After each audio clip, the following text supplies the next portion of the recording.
Hello friend, जब कभी हम सामान मंगवाते हैं तो जल्दी में होते हैं तो हम थैली को इस तरह खोलते हैं या फिर कैंची से काट देते हैं। कभी कभी बारीक सामान भी होता है, उसको समेटने में काफ़ी टाइम लग जाता है। और साफ सुथरी थैलियाँ हमको काम भी आती हैं, दूसरे सामान के रखने में काम आती हैं।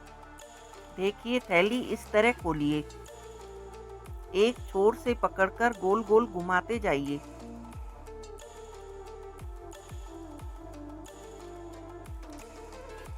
देखिए, इस तरह खुल गई ना थैली।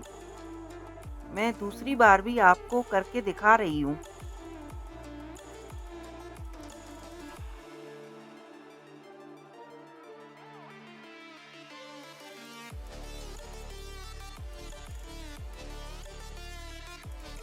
देखिए, खुल गई ना थैली। इस तरह जल्दी खुल जाती है और सामान भी नहीं बिखरेगा।